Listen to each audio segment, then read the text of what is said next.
Baiklah, aku akan berusaha semaksimal mungkin mempromosikan produk-produk dari toko kita. Semangat Yena, aku yakin kau pasti bisa. Doakan Minji ya, padahal tadinya aku beraksi biasa saja, tapi setelah mendengar ceritamu tentang Karin, tiba-tiba saja aku jadi gugup dan takut membuat kesalahan yang mungkin Taya suka. Tidak kok, jangan merasa gugup dan santai saja. Kalaupun dia tidak suka, itu tanyanya keberuntungan belum berpihak pada kita. Tapi menurutku mustahil ia tak suka, ia pasti sangat menyukai produk dari toko kita. Karena menurut pengamatanku, kebanyakan produk bestseller dari toko kita sesuai dengan tipe sepatu yang Karin suka dan seringkali ia kenakan, pokoknya yakin saja. Baiklah, kalau begitu aku akan keluar sekarang, keburu menunggu lama tamu VIP kita. Baik, semangat kemudian berakhir. Semangat Yen kembali muncul berkat ucapan Minji barusan. Yen buru-buru membenahi penampilannya, tak lupa mengoles sedikit lipstik di bibirnya yang terlihat pucat. Sekalipun kedua mata Yen tak bisa bohong kalau kondisi tubuhnya sedang tak baik-baik saja, tapi semoga saja Karin tak menyadari hal itu.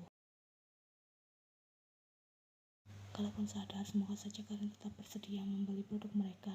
Yen hanya takut Karin akan batal membelinya dengan alasan Yen yang kurang profesional.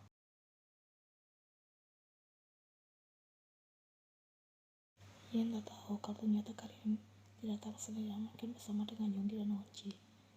Tapi tidak masalah, itu tak akan mempengaruhi Yen. Dia yakin tetap bisa bersikap profesional.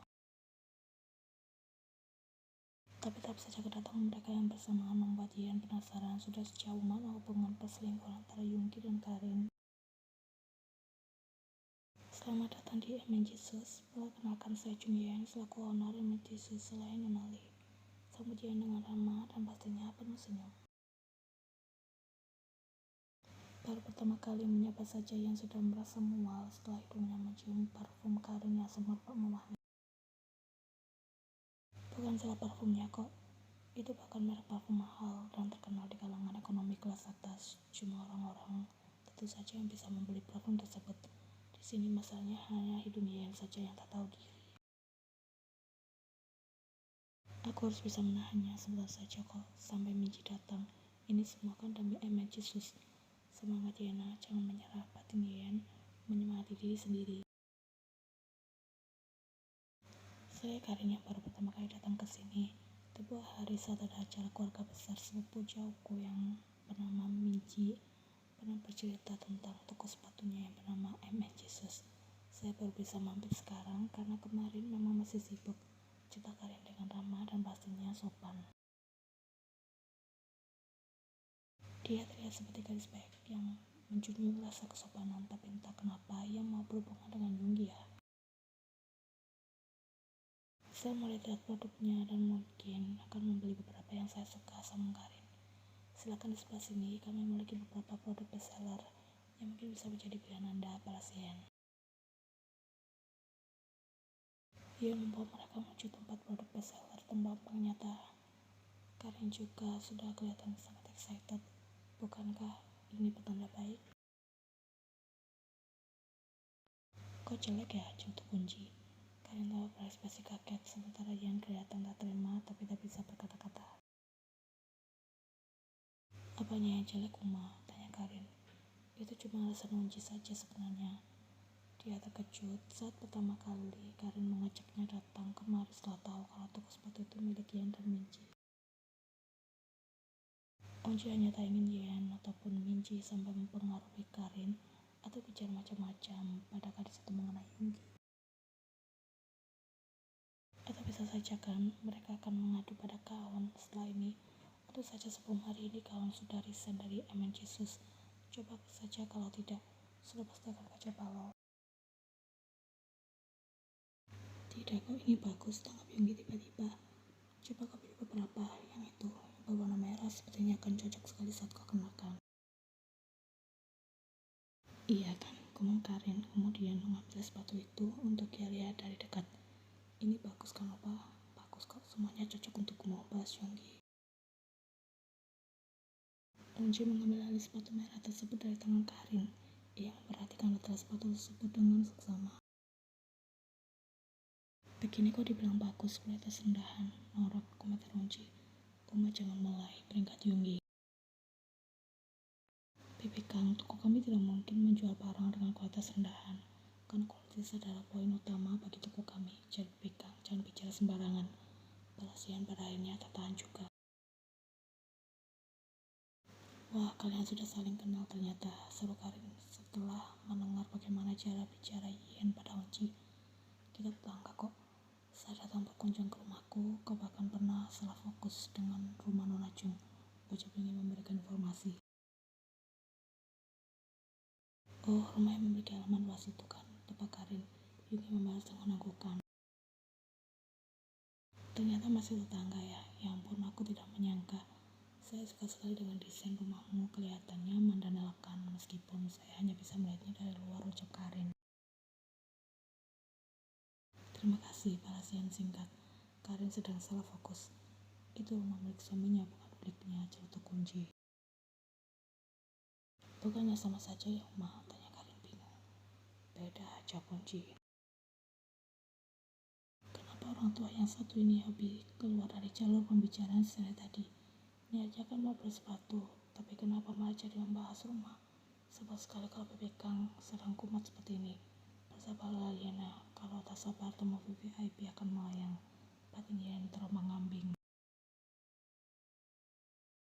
Saya mau ambil yang merah ini saja sesuai dengan yang Yunggi Opa suka, ucap Karin. Karin jangan, sudah mau bilang ini norak, cekak Unji. Tidak Kuma, ini bagus. Bagus kenapa? Tanya Karin ingin diyakinkan. Bagus kok, sepatunya jadi terlihat semakin cantik kalau kau yang mengenakannya. Bisik Yunggi yang sukses membuat Karin tersenyum malu. Ya Tuhan, apa dia tidak ingat pada kaun? Bagaimana bisa bibir itu dengan mudahnya memuji gadis lain? Yunggi, aku tidak menyangka kau ternyata benar-benar buaya darat, batin Yen tak habis pikir. Uma coba lihat dia juga, mungkin saja ada yang Uma suka. Nanti biar aku belikan sekalian, ucap Karin menawarkan. Uma tidak level banyak di tempat murahan seperti ini, balas Unji. Kami sudah menghela nafas di sana. Jangan dengarkan ucapan Uma hanya bercanda kok. Nanti kalau ada yang disuka pasti akan dibeli juga. Ibu Yunggi sembari mengusap rambut rambut Karin. Yang benar Opa, tanya Karin. Iya benar kok, jawab Yunggi. Kalau begitu Opa bantu aku memilih yang lain ya. Aku mau ambil beberapa, minta Karin. Yang itu coba, Yunggi menunjuk salah satu sepatu kaca di sana. Yang coklat itu, tanya Karin. Iya. Opa suka? Suka, bukankah tadi aku sudah bilang tak ada barang jelek kalau kau yang memakainya. Semuanya akan terlihat bagus berkat visualmu yang memukau. Karin tawa berseri-seri mendengar ucapan Yunggi. Pindah toko saja bagaimana? Uma tidak suka di sini, ajak kunci kembali berulah. Bibi Kang jangan, Ian hampir saja kelepasan marah. Tentu saja ia bisa sekarang tutup mulut. Apa? Kau mau marah? Ingat ya, saya di sini adalah pembeli dan raja. Jadi ingat jangan sok, cecah kunci. Orang ini mungkin sudah lupa kemarin saat dia dirawat di rumah sakit, siapa yang peduli kalau bukan Julian. Tidak bermaksud mengungkit, hanya saja Unci di keterlaluan tak sadar dirinya. Membuat kepalaku semakin terasa nyucutan saja orang tua satu ini. Ditambah aroma parfum Karinnya semakin tercium pula. Aku merasa mual dan sudah tak tahan lagi, batin Yen. Yena, panggil Yunggi. Ya, balas Yen singkat. Ada sepatu yang lain lagi tidak? Kau kan ownernya, tolong keluarkan semua barang yang menurutmu cocok untuk digunakan oleh Karin, ucap Yunggi. Sebenarnya yang ingin membantu Yen untuk bisa menjual banyak sepatu pada Karin, karena kelihatan sekali kalau Karin selalu mengerti semua ucapan Yunggi. Iya sebentar, aku akan meminta para pegawai untuk mengambil beberapa sepatu yang mungkin Karin akan suka, balas Yen. Yunggi mengangguk mengerti dan memberikan Yen waktu untuk pergi sebentar dari sana. Ini adalah kesempatan, aku sudah tertahan, pusing sekali, seru Yen dalam hati. Melihat langkah Yen yang akan sempoyongan, Yunggi dapat menahan tubuh Yen yang hampir terjatuh. Hati-hati Yena, kau tidak apa-apa? Tanya Yonggi kelihatan khawatir. Iya, terima kasih Yonggi ya. Kalau saja hati kau tak menahan tubuhku, aku pasti sudah terjatuh, jawab Ian. Wajahmu terlihat pucat. Apa kau sedang merasa tak enak badan? Tebak Yonggi. Sedikit, tapi tidak masalah, aku masih bisa kok, balas Ian. Balas sebenarnya tidak. Ian sudah tertahan dan ingin pergi sejauh di sana, tapi Minji belum datang juga. Jangan dipaksakan, kau beristirahat saja di dalam. Aku bisa membuat Karin membeli banyak barang di sini tanpa dia protes karena tak ada pemilik toko yang menemani. Jadi kau tidak usah khawatir, ucap Yonggi. Tidak Yonggi, aku. Apa-apaan ini, Slide? Minji berseru. Jungian, kau sengaja menggoda Yonggi kan? Tidak Oma, aku hanya membantu Ian. Tadi dia sempat hampir terjatuh, balas Yonggi. Itu pasti cuma acting, sadar Yonggi ya.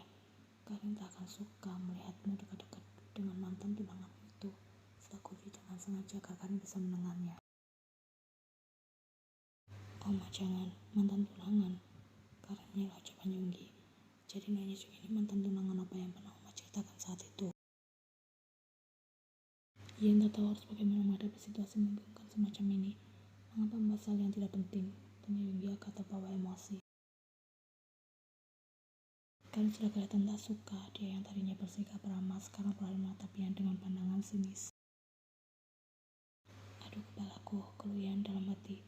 Ia yang segera menghilang saja dari sana. Jadi siapa nama mantan tunangan opa ini? Karin sudah menunjuk muka Ian dengan ekspresi marah. Padahal tadi di awal Ian sudah sempat memperkenalkan diri, tapi sepertinya Karin lupa. Ian, Pak Sunyi cepat. Jadi benar wanita yang ini adalah mantan tunangan opa? Tanya Karin menuntut penjelasan. Iya, kenapa? Jungian memang mantan tunanganku. Ucap Yonggi malah sengaja menantang. Orang gila malah dipertegas skala. Batin Ian sudah tak mengerti lagi dengan keakuan Yonggi. Jungian adalah mantan tunanganku sementara Pak Kaun masih istri sahku. Dan kau Karin, kau sudah tahu semua kenyataan ini, tapi masih mau berpacaran denganku, ucap Yonggi. Karin kelihatan sangat terkejut, begitu juga dengan Onci. Tak menyangka saja Yonggi akan bicara seperti itu. Dan Yonggi, apa kau sudah gila? Bentak Onci. Oma bilang, kau akan segera bercerai dari Kaun. Itu alasannya aku mau berpacaran denganmu, balas Karin tersulut emosi. Dia merasa sudah dipermalukan oleh Yonggi di sana di hadapan banyak orang. Iya Karin sayang, Oma tidak bohong kok. Yonggi dan Kaun akan segera bercerai, semuanya akan diurus dalam minggu ini. Jadi kau tenang saja, ucap Onci kelabakan. Tidak kok, aku belum bercerai dan tak kepikiran juga mau bercerai dengan istriku. Dalam waktu dekat ini, salah Yonggi tak peduli lagi dengan perasaan Karin di sana. Yonggi ya, tutup mulutmu, suruh Onci merasa ngeri sendiri. Tidak menyangka Yonggi bisa bicara sembarangan seperti itu, padahal selama ini dia menurut saja dengan ucapan Onci. Pertengkaran mereka membuat sakit di kepalaku semakin menjadi-jadi. Ketemu hari ini orangnya gila semua. Minji ya maaf. Sebenarnya kesempatan kita kali ini akan terbang melayang jauh dan tak balik lagi. Aku tidak sanggup Minji ya, cepatlah datang dan tolong aku. Batin Ian ingin menangis saja. Itu sebabnya Oma jangan sembarang bicara, sentak Yonggi. Maaf, perhatian tiga orang yang sedang beradu mulut itu seketika teralih pada Ian yang baru saja bersuara. Ian bahkan baru sadar kalau sedari tadi mereka sudah jadi tontonan para pengunjung yang lain. Tidak usah merasa heran karena zaman sekarang ada orang bertengkar di depan publik bagaikan tontonan gratis yang sayang untuk dilewatkan begitu saja. Aku mau izin pergi ke belakang sebentar, lanjut Ian. Kau mau pergi kemana? Karin sudah menahan tangan Ian di sana. Saya tamu di sini. Saya tidak memberikan izin padamu untuk pergi kemana-mana. Rasanya Ian sudah hampir memuntahkan isi perutnya. Sudah berada di ujung tapi malah ditahan-tahan oleh Karin. Karin lepaskan, biarkan Ian pergi. Dia sedang merasa tak enak badan. Kau bisa belanja dengan bantuan dari pegawai lainnya nanti, jika Yonggi. Tidak mau, aku hanya mau dia saja yang menemani, balas Karin menyebalkan. Karin sudah berdiri berdekatan dengannya di sana. Dia membisikkan sesuatu telinga gadis itu.